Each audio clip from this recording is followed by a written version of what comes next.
Hi there, folks. This is Sam Price, and I'm the host of Probate Notes, and I have a very interesting guest with me here today. She is a professional fiduciary. Her name is Gabriela Fisk with IE Fids. Hi there, Gabby. How are you? Hi, Sam. I'm great. Thanks so much for having me. I'm really happy to be here. This is going to be awesome. So I'm really glad that you're here. You know, First off, I just want to kind of start off with getting a bit about your background. Sure. Right before this, I was an insurance agent. I had a little insurance agency, and that was interesting. As you're aware, insurance in California is crazy bananas. Here I am in a whole new career. My insurance agent, I got to tell this story. So my insurance agent one year said, "Hey Sam, just like give you the heads up, your insurance is going to increase this coming year." I'm like, "Oh, okay, thanks for letting me know." So I get the bill, right, and I was paying, I don't know, something normal, $2,000 or $3,000 a year. I get this bill for 15 grand, Oh, and I was like, um, "Is there is this a mistake? I think there's some type of error here." And she's like, "Oh no, I'm so sorry, it's not a mistake." I'm like, "Okay, well, that happened." But yeah. yeah, you're right, it is bananas. It's ridiculous, and everybody hates insurance, and everybody hates insurance agents because it's your fault, and it's definitely certainly not your insurance agent's fault, but Yeah. yeah, it was not a fun career, but I did it, and I'm really glad I did it, and that was, another foray into entrepreneurship. I definitely have an entrepreneurial spirit, and I'm glad I did it, and I'm glad I got out, and I'm happy to be a fiduciary. That's another professional services industry, so it kind of went from one type of service to another type of service for you. Yes.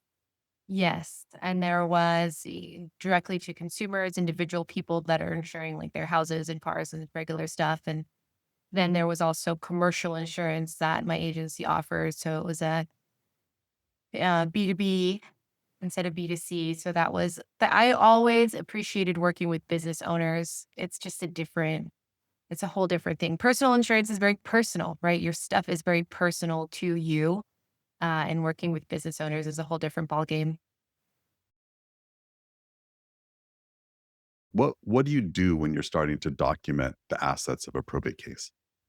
Yeah. So if we're doing a probate case, actually, if even if we're not doing a probate case, if we have a new conservatorship client or conservatorship of an estate or a probate estate, it's the same process for both. So when you're going to do an inventory list of people's physical tangible assets, what I like to do is be really methodical and have the same process for everybody all the time. So if I go to somebody's house, and this is very much inspired by my insurance job. You go to somebody's house and you look at what you're trying to insure. That's the first thing that you do. What are we insuring? What is the risk? So I'll take a picture of all four sides of the house to see the condition of the exterior of the house. And in insurance land, it's important that you take a picture of the numbers on the house, the condition of the roof, so that the insurance company can know what the risk of the actual house is because, they're looking for water damage, leaky roof situations. I find that the same process is wonderful for doing probate estates so that you have a documentation of what the condition of the house was when you found it and then what the conditions of the insides are. So if I do have a new house, I'll do all four sides of the house and then I'll go room by room, take pictures of the general room. And then if there's specific items, take a picture of that specific item.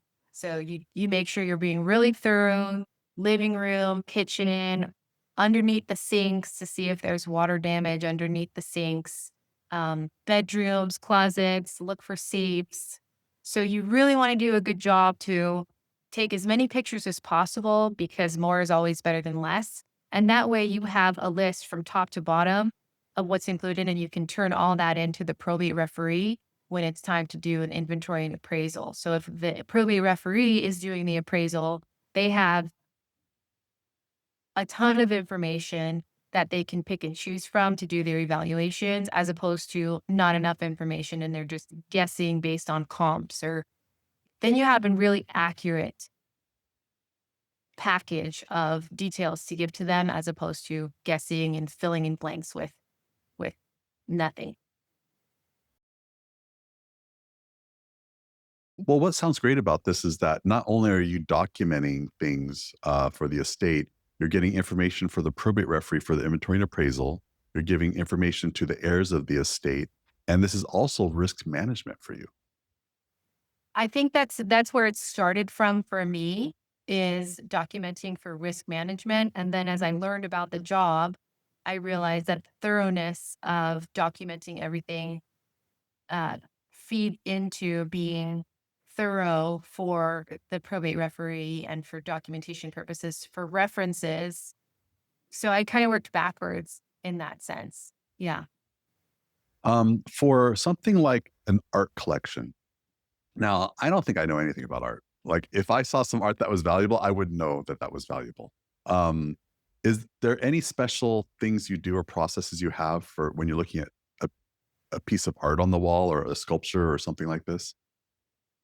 So for people that end up collecting artwork in particular, I feel like that's kind of a different echelon of people. So they know that it's valuable when they buy it, and then they tend to leave instructions for it. And even if the instructions are just written on a notepad, I want the original Chagall to go to my nephew. That's a clue for you to have that actually evaluated, because it's an original art piece and it was important enough for this person to give instructions for somebody to have it. In this case, there were quite a few pieces that were original artworks. It was a list of maybe like 15 pieces or so. And I don't know anything about artwork either, but I could look at it and I could see that it was an original signature in pencil at the bottom. And, it had that little number like 91 out of 200 or whatever.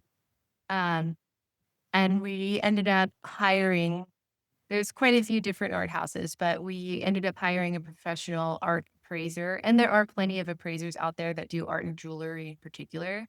I think getting into the hobby stuff like wool is harder to find an appraiser for. But art and jewelry, there's enough of a market out there to where you have options for appraisers.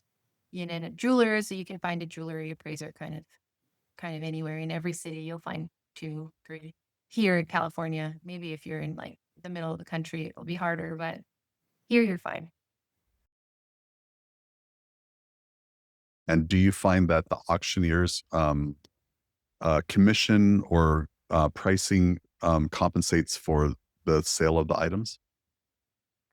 Sometimes it ends up evening out, where they will charge, anywhere between five and $10,000 to clear out a house.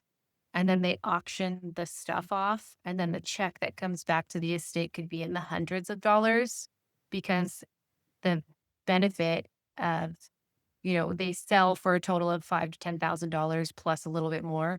So it's kind of a net zero sometimes to the actual estate.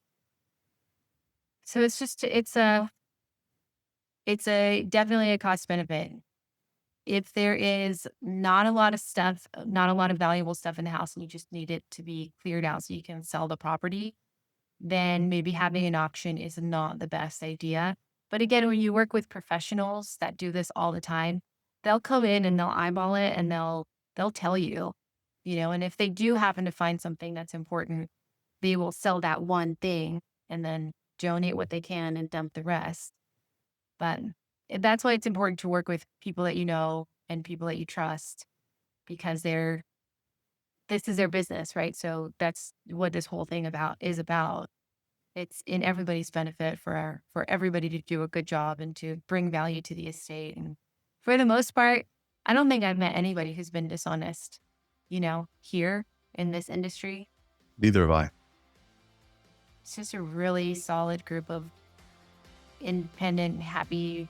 I shouldn't say happy, right? We don't know how people are, but like very cool people, very interesting, caring people.